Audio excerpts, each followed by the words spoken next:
Amin. Amin. Haleluya. Shalom. Iya, shalom alaihim besem Yesua HaMasiah. Tuhan yang sudah memelihara kita ya, memberkati kita sampai hari ini kita dapat bersama-sama memuji memuliakan Tuhan, bukan kuat dan gagah kita ya Bapak Ibu, semua karena kasih dan kemurahan Tuhan. Ya. Saya ingin mengajak saat siang hari ini Bapak Ibu membaca di dalam kebenaran firman Tuhan yang terambil di dalam Kisah Para Rasul 1 ayatnya yang ke-8. Satu ayat yang tidak asing lagi bagi kita ya Bapak Ibu. Karena kita perlu Roh Kudus. Kalau nggak ada Roh Kudus, kita ngeblangsak kalau orang Betawi bilang ya. Nyasar. Makanya kita harus dipimpin, dituntun karena dia roh kebenaran ya yang menuntun hidup kita. Kisah Para Rasul 1 ayatnya yang ke-8. Demikian firman Tuhan. Ini firman Tuhan yang berkata ya. Tetapi kamu akan menerima kuasa kalau Roh Kudus turun ke atas kamu. Dan kamu akan menjadi saksiku di Yerusalem dan di seluruh Yudea dan Samaria dan sampai ke ujung bumi. Amin. Yang berbahagia yang mendengar dan melakukan kebenaran firman Tuhan. Ya, tetapi kamu akan menerima kuasa. Saat ini saya mengajak kita bersama-sama ya merenungkan firman ini ya, tidak hanya sekedar baca. Tetapi kita merenungkannya siang dan malam. Berbahagialah orang yang kesukaannya ya entu firman Tuhan dan ngerenungin siang dan malam. Dia ibarat pohon yang ditanam di tepi aliran air. Yang ngasilin buahnya pada musimnya.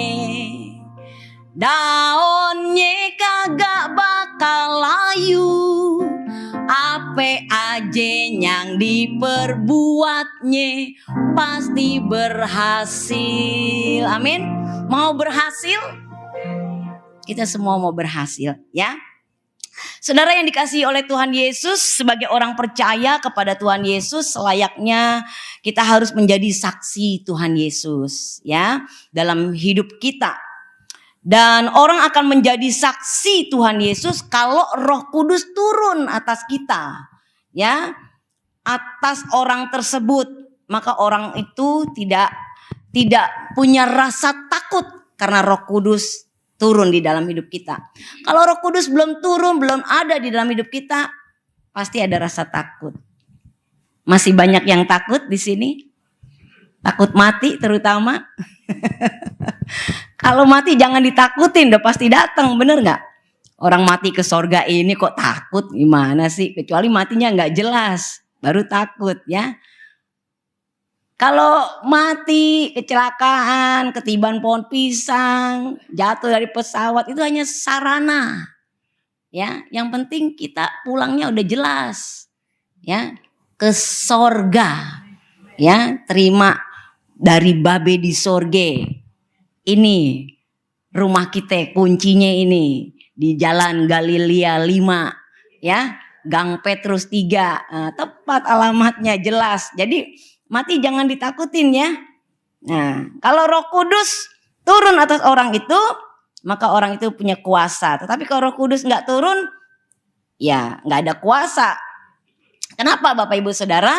Ya, karena jujur saja kita sebagai manusia sering dikuasai uang, bener nggak? Cien, hepeng, ya, cuan, ya. Kita sering ya nomor 1 duit. Hati-hati sama duit, ya. Duit bisa bikin orang mabok. Bisa baku hantam, ya, bisa bikin masuk sel. Saudara nih ada kawan saya, anak rohani saya, kalau Bapak Ibu Saudara kenal, Bapak Muhammad Kace, kalau datang kemarin di persekutuan saya ya, itu anak rohani kami, didikan kami. Ya, ini gare-gare duit nih, jadi berantem sama bininya. Tuh, lagi rame kalau Bapak Ibu dengar ceritanya. Ya, duit bahaya memecahkan hubungan rumah tangga. Ya, hati-hati saudara ya. Kita sering dikuasai duit, kita butuh duit, tapi jangan kita dikuasai. Ya, lalu kita dikuasai oleh agama, kita dikuasai oleh kedudukan, kita dikuasai oleh pangkat, ya, termasuk kita dikuasai iblis. Kalau abang kita bilang sibolis. Nah, jangan kita dikuasai iblis. Iblis harus kita kuasai, kita hancurkan, ya. Kita jangan dikuasai, saudara. Nah, oleh sebab itu cara Tuhan untuk kita supaya tidak dikuasai, makanya Tuhan berikan dia Roh Kudus buat kita. Roh penolong, ya, supaya kita tidak dikuasai oleh hal-hal yang tadi saya sebutkan. Roh Kudus melenyapkan kita dari rasa takut. Kalau Bapak Ibu punya Roh Kudus itu hidup, dihidupkan oleh kita, ya, setiap hari kita bangkitkan roh kita, maka Roh Kudus itu hidup dan dia akan mengendalikan hidup kita. Kita dituntun oleh Roh Tuhan, ya. Tapi kita dituntun oleh Roh Tuhan. Nah, Roh Kudus ini seringkali dilambangkan oleh api, ya, oleh burung merpati, ya. Nah, saudaraku, waktu murid-murid Yesus berdoa, ada lidah-lidah api. Ada Roh Kudus turun, ya, membakar semangat mereka. Sehingga mereka merasakan saat itu berdoa itu, istilahnya mereka udah ngerasain mereka lagi asik berdoa dan akhirnya berbahasa-bahasa lidah. Ya, mereka menyembah, memuji. Kalau Roh Kudus turun atas kita, pasti kita otomatis, saudara, ya, kita merasa enak gitu, nyaman berkomunikasi dengan Tuhan. Kita dituntun, doa-doa kita dituntun, bukan keinginan daging kita terus. Tapi doa kita dituntun oleh Roh Tuhan. Maka dari itu saudaraku, biar Roh Kudus itu tinggal di dalam hidup kita. Kita jangan sekedar suruh nongkrong aja dia, suruh jagain kita, jangan. Tapi berikan dia untuk bekerja di dalam kehidupan kita. Nah, orang yang dikuasai Roh Kudus memiliki semangat Kristen yang tinggi. Benar gak? Makanya saya lihat kalau saudara udah gak bersemangat, gak ada Roh Kudus nih. Roh Kudus yang ada. Ciri khas, ya. Kalau kita punya Roh Kudus, punya semangat tinggi, nyanyi semangat, saudara. Saudara mah enak diiringin musik tuh, luar biasa, ya. Kalau saya dulu piano, yang lagu cepet jadi lambat. Kalau saudara kan enak nih lagu bersemangat, ya. Ada ketukan drumnya. Kalau kita dulu piano, zaman dulu kan gitu. Apalagi gereja-gereja tua, ya. Laskar Kristus maju, masuklah perang, ngek ngok, bener nggak? Itu kan lagu mars, harusnya Laskar Kristus maju, masuklah perang, kan harusnya begitu, ya. Tembak, ya kan? Kalau tadi tembak, matinya slow motion. Ya, saudara harus bersemangat. Semangat apa? Mengasihi Tuhan, ya. Semangat untuk belajar firman Tuhan. Ada semangat untuk memberitakan kabar keselamatan. Bukan tugas Pak Gembala. Kita loh harus bersemangat. Saya walaupun saya buka warung nasi kecil-kecilan, ya saudara. Warung nasi dikatakan tadi Ibu Neri suka bilang, mama mau buka warung buat makan sendiri. Kalau untuk dijualan mah gak ada untungnya. Ya emang bener. Saya bilang begitu, hitung-hitung kita bagi berkat. Itu pancingan, saudara. Kan kita dikasih hikmat. Saya dagang bukan untuk cari untung, yang ada rugi terus. Bener. Tapi saya punya misi, punya tujuan untuk penginjilan. Kan banyak orang beli di tempat saya injilin. Ini HP saya penuh orang kesaksian. Kemarin saya ngomong, saya center aja, saya rekam. Dia gak tahu kok saya rekam. Bu Haji datang, ya. Saya ngobrol. Jadi saya ambil positif untuk memenangkan jiwa gitu. Walaupun di warung kecil saya tetap semangat. Walaupun di bajai gitu. Bajai kan teriak-teriakan ngomongnya karena gedean dia suaranya ya kan. Tapi saya nggak peduli, bang, saya gitu-gitu teriak-teriakan nggak peduli ya. Dia nyautin selama orang itu mau diajak kita bicara, membuka hati, wah itu kesempatan buat kita. Jadi ada semangat Bapak Ibu. Semangat menginjil bukan di gereja. Di gereja mah gak usah diinjilin, semua udah Kristen semua. Ya. Tapi ketika kita di luar berinteraksi dengan masyarakat, dengan tetangga kita harus miliki semangat ya. Yesus datang untuk memberikan damai, untuk memberikan keselamatan buat kita. Nah, keselamatan yang ada yang sudah kita terima jangan sampai untuk diri kita sendiri, tetapi kita bagikan kepada yang lain ya. Tapi Yesus selalu menawarkan hidup yang kekal buat kita. Nah, saudaraku, pada waktu Yesus mati, murid-muridnya sedih. Benar gak? Secara manusia sedih kehilangan gurunya. Tapi Yesus itu luar biasa loh, dia ngasih penghiburan buat kita. Ya, jangan takut, aku akan memberikan roh penolong. Ya, jangan sedih, aku akan memberikan roh penghibur. Nah, bagian kita, ayo, kita sudah dikasih ya untuk menerima Roh Kudus di dalam kehidupan kita. Kita harus menghidupkan dia, ya. Saudara bersyukur terima Yesus, matinya jelas ke sorga, ya. Saya juga bersyukur. Coba kalau saya nggak terima Yesus, saya matinya dibikin permen. Saya ngeri, saudara, ya. Tapi saya bersyukur terima Yesus, pulangnya dandannya cantik, ya enggak? Iya, pakai jas yang laki-laki, yang perempuan kalau saya pakai kebaya, ya pakaian Batak juga boleh, bebas, enggak ditanya-tanya lo orang mana, enggak, ya. Yang jelas mati kita ke sorga, cantik, didandanin, bener enggak? Kenapa yang enggak didandanin? Karena enggak bisa dandan sendiri. Makanya kita didandanin. Ya enggak juga ya. Ya kita menghadap raja lah. Masa kita pakai kolor kan enggak. Ya kita pulang ke rumah Bapa di surga menghadap raja di atas segala raja. Ya kita udah punya modal saudara, yaitu Yesus. Yesus itu satu-satunya juru selamat. Ya bukan salah satu. Dia juru selamat kita, penolong kita. Kalau dia dibilang nabi, dia satu-satunya nabi yang hidup. Ya lahir, mati, bangkit. Naik ke sorga, ya dia hidup. Makanya kita kan tiap tahun ngerayain Natal, bener gak? Karena dia hidup. Natal itu apa saudara? Nah sebentar lagi nih Desember kita Natalan. Natal tuh ulang tahun Yesus. Bener gak? Kenapa dia diulang tahunin? Karena dia hidup. Emang orang mati diulang tahunin kan enggak? Ada nggak di sini opungnya yang udah mati diulang tahunin? Nggak ada. Orang yang hidup yang diulang tahunin. Yesus hidup makanya dia diulang tahunin. Kita ngerayain Natal, benar nggak? Nah kita bersyukur. Yesus kita sembah. Dia adalah Allah bukan saja Allah. Dia Tuhan bukan saja Tuhan. Ya lebih dari segalanya saudara. Kalau disetarakan Nabi, wah nggak ada yang nandingin. Saya nggak ada lawan, ya. Satu-satunya juru selamat. Natal bukan tradisi, saudara, ya. Natal adalah hari kemenangan, hari di mana Yesus lahir, mati, bangkit, karena Dia hidup. Nah, setiap orang yang menerima Yesus secara pribadi, dia akan hidup.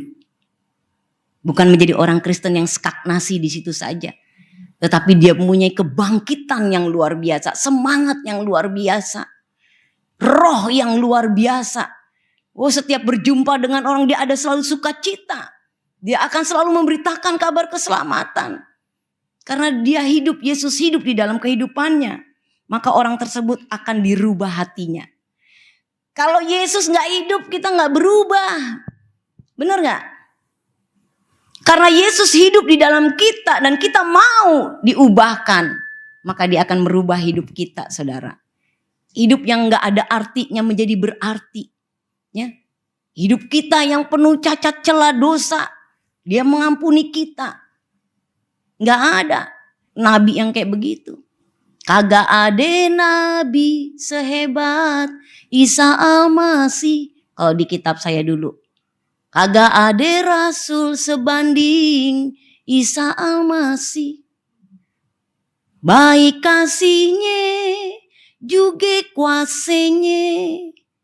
Isa wajihan fi dunya wal akhirat. Deng deng deng deng deng deng deng deng. Nah, iya. Dia mempunyai kebesaran di dunia dan akhirat.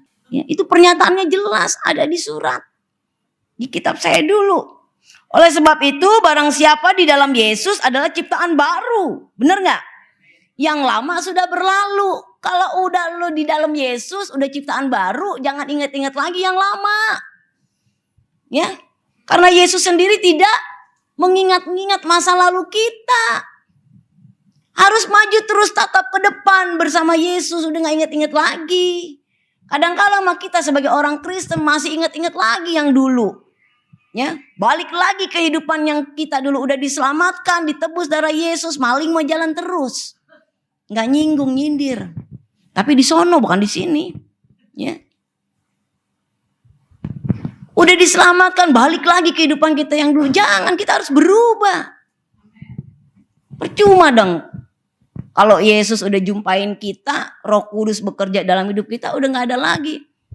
Emang ada orang mau nyolong dalam nama Tuhan Yesus? Mau nyolong emang ada? Gak ada.